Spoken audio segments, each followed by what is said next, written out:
하겠습니다. 계시록 7장이 되겠습니다.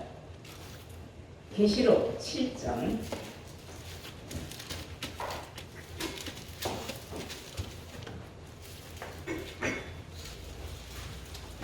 찾으신 줄 믿고 1절부터 공독을 하겠습니다. 이 일 후에 내가 네 천사가 땅 네 모퉁이에 선 것을 보니 땅의 사방의 바람을 붙잡아 바람으로 하여금 땅에나 바다에나 각종 나무에 불지 못하게 하더라. 또 봄에 다른 천사가 살아계신 하나님의 인을 가지고 해 돋는 데로부터 올라와서 땅과 바다를 해롭게 할 권세를 얻은 네 천사를 향하여 큰 소리로 외쳐 가로되 우리가 우리 하나님의 종들의 이마에 인치기까지 땅이나 바다나 나무나 해하지 말라 하더라. 내가 입맞은 자의 수를 들으니 이스라엘 자손의 각 지파 중에서 입맞은 자들은 14만 4천이니. 아멘. 네, 계시록 7장 1절에서 4절로의 말씀으로 오늘의 말씀의 제목은 왜 인을 맞아야 하는가? 왜 인을 맞아야 하는가라는 제목으로 말씀을 전하겠습니다. 성경이 말하는 인이라는 것은 도장 인자입니다. 도장인, 왜 도장을 맞아야 하느냐? 도장이라는 것은 종류가 여러 가지가 있어요. 막도장도 있고 그냥 보통 도장도 있고 인감 도장도 있습니다. 가장 중요한 건 인감 도장이에요. 성경은 말하기를 하나님의 인이라고 했어요. 즉 하나님의 도장이라는 뜻입니다. 왜 하나님의 도장을 우리가 맞아야 하느냐? 그 도장을 어디다가 치느냐? 이마에다 친다 그랬어요. 성경에 자세히 보시면 3절을 보시면은 가로되 우리가 그랬어요. 우리가 우리 하나님의 종들의 이마에 인치기까지 그랬어요. 우리 하나님의 종들의 이마에 인치기까지 그랬어요. 이 말은 우리가는 어떤 우리가 있고 또 우리의 하나님의 종들은 또 어떤 자들이냐. 그들은 인침을 못 받았기 때문에 하나님의 종들이라고 하는 거예요. 요한복음 15장 15절에 종은 주인이 하는 것을 알지 못한다 그랬어요. 주인은 천국 주인 하나님을 말씀하십니다. 즉 하나님의 섭리와 뜻을 모른다는 거죠. 더 쉽게 말하자면 성경을 모른다는 겁니다. 더 깊이 있는 내용으로 말하자면 성경 속의 핵심을 모른다는 거예요. 수박 겉핥기식으로 성경을 아무리 읽어가지고 성경의 역사나 알고 교훈이나 알지 하나님의 섭리와 뜻은 알 수가 없어요. 성경은 비유와 비사로 기록이 되어 있고 짝을 통하여서 우리가 찾아낼 수가 있고 선지자를 빙자한 비유의 말씀이기 때문에 하나님께서 어떻게 종말을 처음부터 고하였는가 이걸 알지 못하면 성경을 알 수가 없습니다. 이런 것을 안다는 것은 곧 우리가 인을 맞는다는 거예요. 그래서 우리가 그랬어요. 또 우리가는 하나님의 도장을 미리 맞은 사람들이에요. 이 사람들이 하나님의 도장을 받았기 때문에 또 나가서 아직 하나님의 도장을 받지 못한 종들, 하나님의 섭리와 뜻을 모르는 종들 이마에 인을 쳐주기까지 아직은 재앙을 바람을 불지 말아라. 기회를 주자 그 말이에요. 쉽게 말하면 지금은 인치는 시대입니다. 성경이 계시록까지 기록이 되어 있으면 계시록이 이루어지는 때가 있을 거 아닙니까? 그러면 계시록이 지금 이루어지기 시작하는 때라면 열리는 시대란 말이에요. 계시록이. 그럼 열리는 시대에서는 가장 중요한 것은 지금 우리가 인침을 맞는 시대에 와 있다. 이렇게 여러분들은 아셔야 됩니다. 옛말에 한 집에 살아도 시어머니 손도 모른다라는 그런 말도 있어요. 여러분들은 아실런가 모르겠네. 즉 성경을 들고 다니면서도 성경 속의 내용, 깊은 하나님의 섭리와 하나님의 그 핵심의 뜻을 모른다는 겁니다. 그래서 예수님도 그랬어요. 너희들이 주여 주여 아무리 백날 외쳐도 그건 불법이다. 내 아버지의 뜻을 알고 행하는 자라야 천국에 들어간다. 그랬어요. 아버지의 뜻이 무엇이냐? 성경에 다 기록이 되어 있다는 사실을 우리는 알아야 합니다.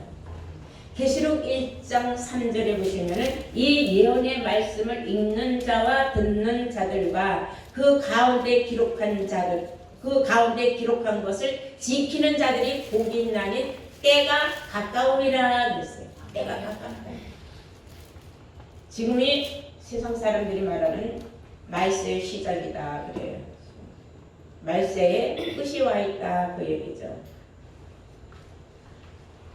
그러므로 말세에는 우리가 인을 맞지 아니하면은 구원을 받기가 어렵다라는 사실을 아시면서 오늘 말씀의 뜻을 보시면은 이 일 후에 내가 네 천사가 그랬어요. 4명의 천사가 땅 네 모퉁이에 선 것을 보니 땅이 이렇게 네모나서 반듯한 건 아닙니다. 이거 다 비유적인 말이거든요. 땅 사방에 바람을 붙잡아 바람으로 하여금 땅이나 바다나 각종 나무에 불지 못하게 하더라 그랬어요. 바람이 뭐길래 그 바람에게 명하여서 바람 이제 놔라 하면 바람이 확 불어제치면 어마어마한 재앙이 쏟아지게 돼 있어요. 그러니까 지금은 재앙을 불어넣을 때가 아니니까 참고 아직 틀어막고 있어라 그 말이에요. 비유적으로 쉽게 말하면 풍선을 꽉 바람을 채워놨는데 그 끝에를 주둥이를 막아놔야지, 막고 붙잡고 있어야지. 그렇지 않으면은 놔두면은 그냥 수르르 바람이 다 빠지는 것과 똑같죠. 그러면 땅 네 천사가 가지고 있는 바람, 그 바람은 무엇으로 임야하느냐? 우리 에레미야 5장 13절을 보시면은 바람이라는 것도 비유의 말씀이에요. 바람이라는 것은 선지자들은 바람이라 그랬어요. 성경에 에레미야 5장 13절에 말씀이 그들 속에 있지 아니한즉 그랬어요. 바람은 바람인데 말씀이 없는 선지자를 바람으로 비유하고 있다. 그 말씀이 없는 선지자들은 결국은 재앙 덩어리예요. 그래서 비유적인 말씀으로서 우리가 많이들 말하길 학교에 가면 학부형들이 치맛바람을 일으켜서 학교 교사들이 못 살겠다 데모들도 하기도 하고, 또 요즘은 뭐 이제 선거철이니까 또 정치바람이 들어갔고 어떤 사람은 또 줄을 잘못 써가지고 폐가 망신하는 사람도 있고 뭐 여러 종류가 있죠. 성경도 알고 보면은 재앙의 바람도 있고 축복의 바람도 있습니다. 말씀 없는 선지자를 따라가면 재앙의 바람을 따라가는 거고, 말씀이 있는 선지자를 따라가면 축복의 바람을 쫓아가는 겁니다. 그래서 성경은 선지자들은 바람으로 비유하고 있어요. 말씀이 있느냐 없느냐에 따라서 속이 텅 비었느냐 아니면 속이 꽉 찼느냐, 이런 걸 우리가 분별할 수 있으려면 우리가 성경을 먼저 알아야 된다는 겁니다. 왜 바람을 지금 재앙의 바람을 불지 못하게 붙잡고 있으라 명령을 했느냐? 어디다가 불을 거냐? 이 땅 바람으로 하여금 땅이나 바다나 각종 나무에 불지 못하게 하라 그랬어요. 땅은 우리가 많이 들은 바 땅에 씨 뿌림의 비유를 들으라 하는 말씀이 있죠. 예수님께서 씨는 땅에다 뿌리게 돼 있대. 길가에 뿌린 씨도 있고 바위에 뿌린 씨도 있고 가시덤불에 뿌린 씨도 있지만은 온전한 땅에 씨를 뿌렸을 적에는 열매를 맺는데 30배, 60배, 100배의 열매를 맺는 땅도 있다 그랬어요. 또한 히브리서 6장 7절에 보면 땅이 그 위에 자주 내린 비를 잘 흡수해서 닦아는 사명자 쓰기에 합당한 채소를 내면은 하나님께 복을 받고 그랬어요. 그와 반대로 열매를 맺지 못하고 가시와 엉겅퀴를 내면은 하나님께 저주를 받아서 마지막은 불사람이 된다. 지옥불에 들어간다는 게 비유적인 말씀이지만 여러분들은 깊이 있는 생각으로 깨달아야 합니다. 다 함께 히브리서 6장 보시겠어요. 말씀이 나왔으니까. 땅에 관한 말씀이지만 7절 히브리서 6장 7절 땅이 그 위에 자주 내리는 비를 흡수하면 그랬어요. 물론 비가 하늘에서 내리면 땅으로 내려가죠. 근데 여기서 말하는 비라는 거는 하나님의 말씀을 비로 비유하고 있어요. 말씀을 물로 비유하고 있지 않습니까? 하늘에서 내리는 말씀을 땅이 심령같이 잘 받아들여서 그 말이에요. 자주 내리는 비를 흡수하여 닦아는 자들의 쓰기에 합당한 채소를 내면 됐어요. 사명자가 쓰기에 합당한 직책을 받고 하나님 성전의 기둥이 되어서 하나님 쓰기에 합당한 사명자들이 된다면은 그 말이에요. 하나님 성전의 기둥들이 된다면은 뭘 받아요? 하나님께 복을 받는다 그랬어요. 닦아는 사명자가 주는 게 아니라 복은 하나님에서 내려준다. 하나님께 복을 받고 8절 만일 가시와 엉겅퀴를 내면은 버림을 당하고 저주함에 가까워 그 마지막은 불사름이 되리라. 마지막은 비참한 고통 속에 지옥불에서 허덕이는 일이 생길 것이다. 성경은 그렇게 말하고 있어요. 그러니까 바다라는 건 뭐냐? 사람이 너무 많이 모여있으면 인산인해라 그래요. 사람의 산과 같이 많이 모여있고 바다에 바닷물같이 사람들이 어마어마하게 모였다. 계시록 17장 1절을 보시면 많은 물 위에 앉은 음녀에 받을 심판을 보아라 그랬어요. 그러니까 많은 물, 최고 많은 물은 바다예요. 그 바닷물에 앉아있는 음녀가 있다. 그때의 그 음녀는 바다 위에서 그동안 큰 왕노릇들을 했지만은 그가 받을 심판은 말할 수가 없다는 것을 성경은 말하고 있어요. 이미 이런 일이 있을 것을 에스겔 선지자는 예언으로 기록해 놓은 말씀이 에스겔 28장 2절을 보시면 두로 왕은 많은 물 중심에 앉았다. 자기가 하나님의 신인 척하고 한 그 이유는 교만하기 때문이다 그랬어요. 여러분, 교만하면 자기가 뭐 된 줄 알아요. 착각한다는 거예요. 그 두로 왕은 정말에 많은 물 위에 앉은 음녀를 비유한 것이다. 많은 물의 뜻을 잘 알았죠. 성도가 아무리 많으면 무슨 소용이 있습니까? 결국은 구원을 못 받는 재앙의 바람을 받기에 합당한 그런 사람들이 되어서는 안 될 것입니다. 그 각종 나무들, 그 각종 나무는 뭘 말하는 거예요? 나무도 1년살이, 2년살이, 3년살이 오늘은 나무도 나이테가 있어요.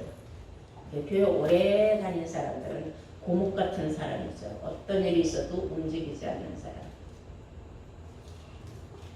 그런데 나무도 자라지 못하는 나무도 있고 알지 못하게 퍽퍽 자라나는 나무도 있어요. 근데 나무도 사람을 비유한 거예요. 요한복음 15장 1절에 예수님은 나는 참 포도나무요 그랬어요.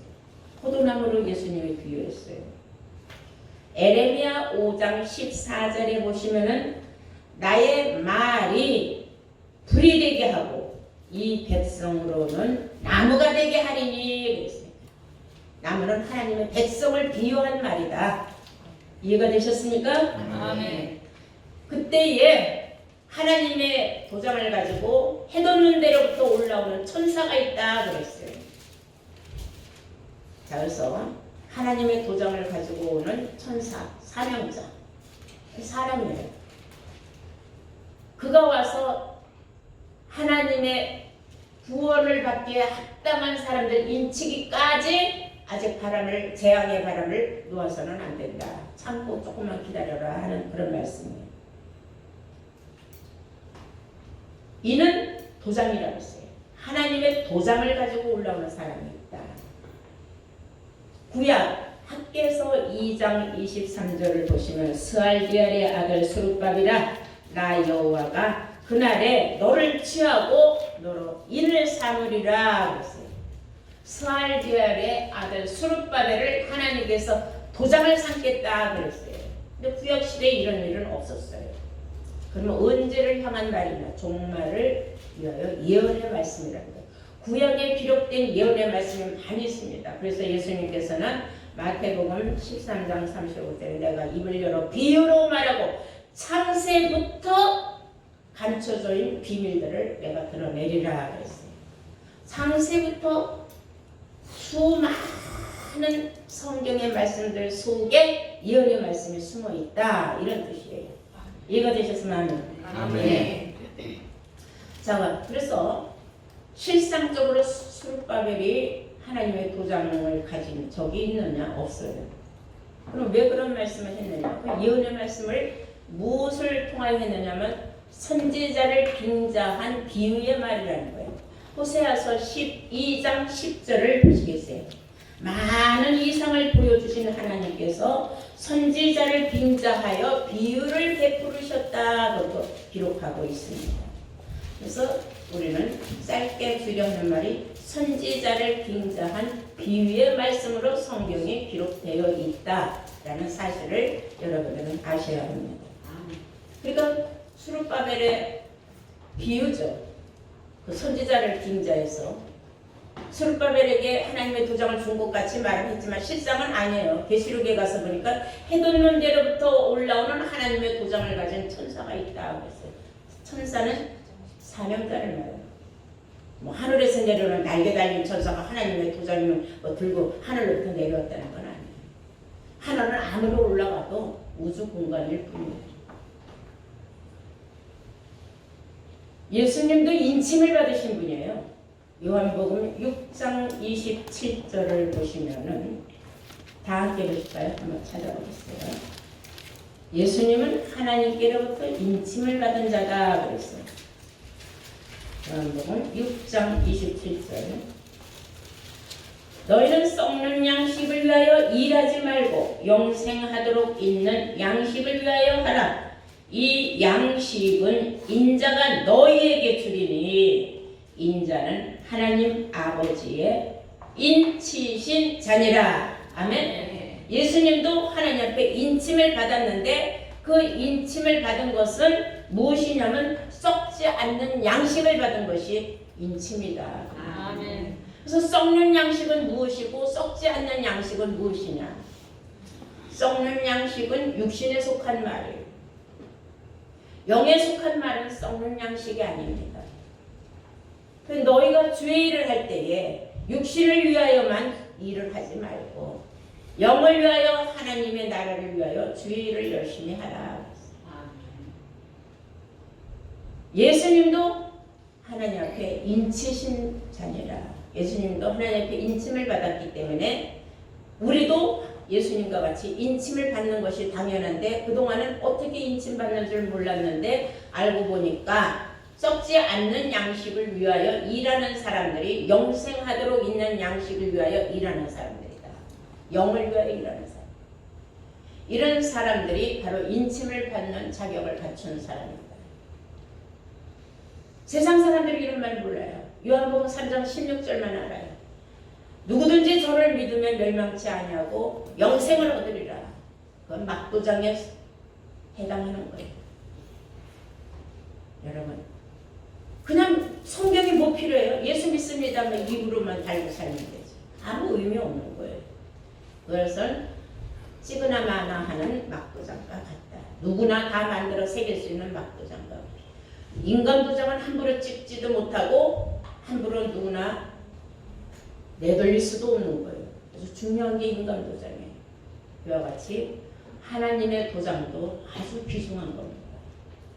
오직 썩지 않는 양식을 위하여 영생하도록 있는 양식을 위하여 일을 하는 사람들만이 하나님의 도장을 받을 자격이 있다라는 사실을 아시기 바랍니다. 네. 예수님의 제자들은 약속의 성령의 인치심을 받았다고 했어요. 그런 걸 우리는 그냥 비유적으로 말하면은 하나님의 도장을 가지고 온 천사가 직접 친 게 아니기 때문에 그 사람들은 그러한 성령이 있다는 것을 약속으로만 받았다는 거예요. 그러니까 보통 도장이 누구나 가질 수 있는. 비유적으로 말하면 그렇다. 에베소서 1장 13절을 보시겠어요.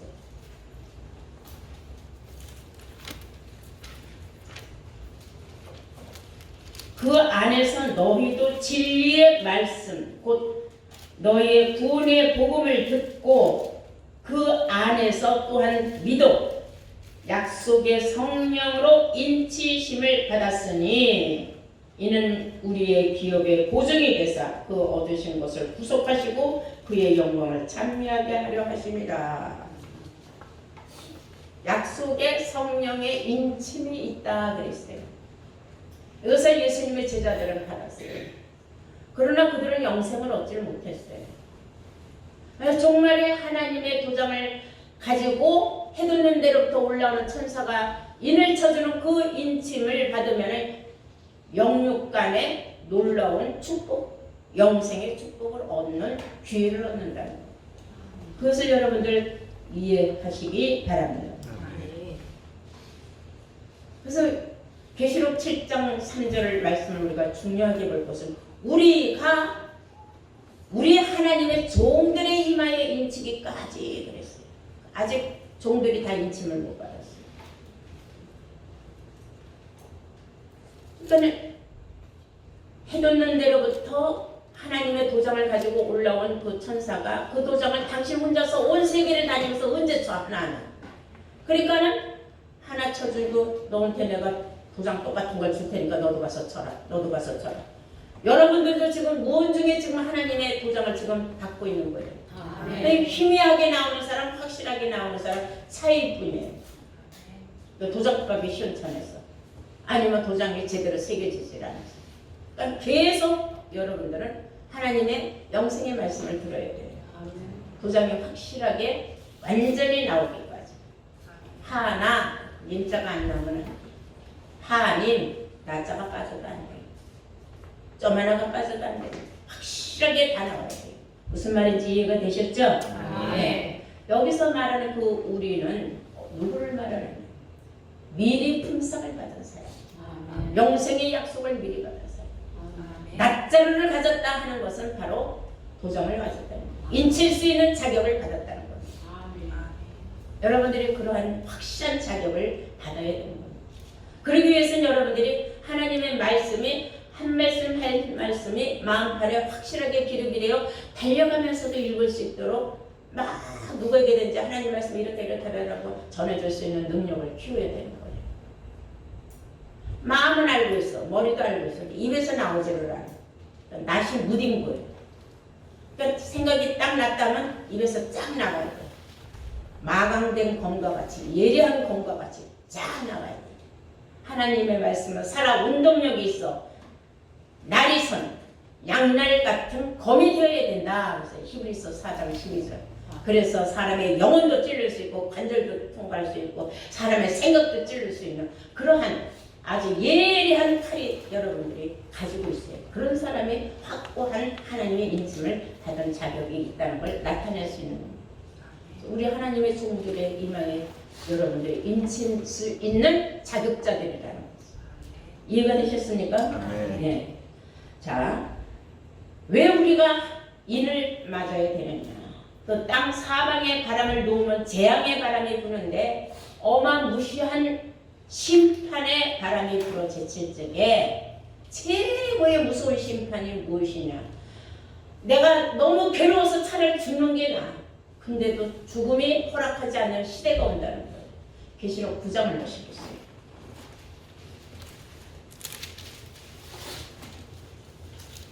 (1절부터) 보시면은 계시록 9장 1절입니다. 다섯째 천사가 나팔을 불매 내가 보니 하늘에서 땅에 떨어진 별 하나가 있는데 저가 무저갱의 열쇠를 받았더라. 저가 무저갱을 여니 그 구멍에서 큰 풀무에 연기 같은 연기가 올라오매 해와 공기가 그 구멍의 연기로 인하여 어두워지며 또 황충이 연기 가운데로부터 땅 위에 나오매 저희가 땅에 있는 전갈의 권세와 같은 권세를 받았더라. 저희에게 이르시되 땅에 풀이나 푸른 것이나 각종 수목을 해하지 말고 오직 임하여 하나님의 인 맞지 아니한 사람들만 해하라 하시더라. 어떤 사람만 해코지 하라? 인 맞지 아니한 사람들만 해코지 하라. 무서운 환란을 줘라. 어떤 환란이냐? 5절을 보시겠어요. 그러나 그들을 죽이지는 못하게 하시고 5달 동안 괴롭게만 하게 하시는데 그 괴롭게 함은 전갈이 사람을 쏠 때에 괴롭게 함과 같더라. 그날에는 사람들이 죽기를 구하여도 얻지 못하고 죽고 싶으나 죽음이 저희를 피하리로다. 죽고 싶으나 죽음이 저희를 다 피해가는 거예요. 아, 나는 이대로 차라리 죽는 게 나아. 하루에 몇 번씩 죽으려고 정말로 입을 앙 다물고 죽겠다고 달리는 차에 가서 난 들이받아도 죽지를 않아. 오장육부가 다 터져도 죽지를 않아. 누군가 병원으로 싣고 가서 또 꿰매놔서 또 살려. 쥐약을 먹어도 살아. 그때는 하나님이 5개월 동안 이 세상에 죽음을 허락하지 않으시대요. 한도 죽잖아요. 이것이 5번째 나팔 불 때의 사건이 이러한 무서운 사건이 있다. 지금은 아직 멀었어요. 5째 나팔 불 때는. 지금은 아직 나팔이 안 불었어요. 지금은 무슨 시대냐? 인치는 시대예요. 그러니까 우리가 지금 입맞을 기회가 있어요, 없어요? 입맞을 수 있는 기회가 있다는 겁니다. 그래서 우리는 인을 맞지 못하면 이런 무서운 시대가 있다는 것도 우리는 지금 미리 알고 가는 것은 뭐예요? 예방주사를 맞는 것과 같다. 이런데도 불구하고 들을 적에는 무서워. 정신 바짝 차리고 인침받아야지 하다가 세월이 지나가고 그러니까 유야무야 하다가 슬금슬금 뒤로 물러가 침륜에 빠지더니 어느 날 세상으로 나가서 완전히 멀리 떠나버려요. 그런데 환란의 시대가 딱 왔어요. 아이고 정신 차렸어. 그래갖고 죽도록 하나님 성전에 가서 매달리고 울고불고 회개하면서 회개 재물을 내놓고 제발 나를 용서해 주시고 다시 안전한 인침을 받기를 원한다고 매달리고 그런 사람을 뭐라 하면 흰무리의 구원이라 그래요. 그래도 정신을 바짝 늦게라도 차렸어요. 뒤늦게 달려와서 충성봉사하면서 애걸복걸하면서 남이야 뭐라고 하거나 말거나 자기가 이제 깨달았거든요. 그래갖고 뭐를 해요? 이제 하나님 앞에 그래서 어린 양의 피로 씻는 거예요. 그래서 성경을 보면 흰물의 구원은 예수의 피로 씻어 입은 사람, 옷을 빨아입은 사람하고 아예 처음부터 새 거를 싹 사입은 거고 어떤 게 더 깨끗해요? 새로 산 게 깨끗하죠.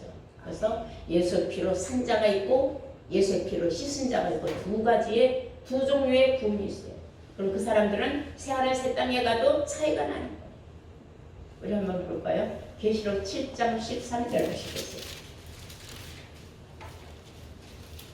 장로 중에 하나가 응답하여 내게 이르되 이 흰옷 입은 자들이 누구며 또 어디에서 왔느냐? 내가 가로되 내 주여 당신이 알리이다 하니 그가 나더러 이르되 이는 큰 환란에서 나오는 자들인데 어린 양의 피에 그 옷을 씻어 희게 하였느니라 그랬어요. 어린 양의 피로 씻어서 희게 하였다. 큰 환란을 겪고 나서 정신 번쩍 차려가지고 그때 목숨을 걸고 순교정신으로 예수를 믿은 사람들 흰물이 구원이 있어요. 그런가 하면은 계시록 5장 9절을 보시겠어요. 새 노래를 노래하여 가로되 책을 가지시고 그 인봉을 떼기에 합당하시도다. 일찍 죽임을 당하사 각 족속과 방언과 백성과 나라 가운데서 사람들을 피로 사서 하나님께 드리시고 저희로 우리 하나님 앞에서 나라와 제사장을 삼으셨으니 저희가 땅에서 왕노릇하리로다. 아멘. 피로 산 자들이 있다 이거야. 이 택함 받은 사람, 피로 산 자. 이 사람들은 아예 처음부터 오직 한 길만 간 거예요. 이 길만 간 거예요. 끝까지 믿음으로 인내심으로 자기 믿음을 지킨 사람들이 이 사람들은 마지막 때 왕같은 제사장들이 되는 겁니다. 여러분 힘들고 어렵더라도 끝까지 인내하고 이 길을 완주하는 게 좋겠습니까? 세상으로 들락날락 오락가락 하다가 뒤늦게 무서운 환랑 속에서 어찌어찌해야 간신히 재수 좋아서 살아남아가지고 다시 돌아와서 울며 불며 그 피로 열심히 날마다 씻어야 되겠습니다. 어떤 길을 택할 것이냐? 그 길은 여러분들 자신이 선택을 하는 것입니다. 끝까지 이 길을 택하고 예수의 피로 살은 사람들은 어떠한 축복이 있느냐 보면은 마태복음 24장 보시겠어요. 21절.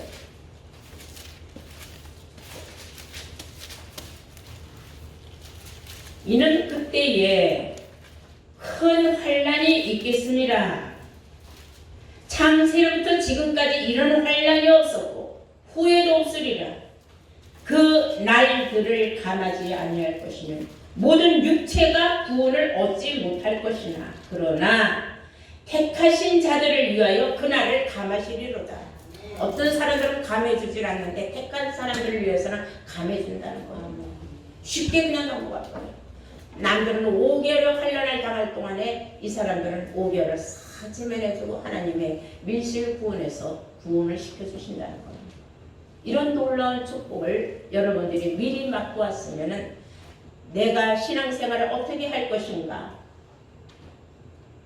내가 어떤 길을 택할 것인가, 하나님의 택함을 지금 받아서 내가 예수의 피로 산 자로 끝까지 이 길을 할 것인가, 들락날락하면서 예수의 피로 내가 씻을 것인가, 선택을 잘 하시는 여러분 되셔서 피로 산 자들로 하나님께 놀라운 축복을 받고 왕같은 제사장들은 놀라운 축복이 여러분들에게 있기를 주의 이름으로 축원합니다. 아멘.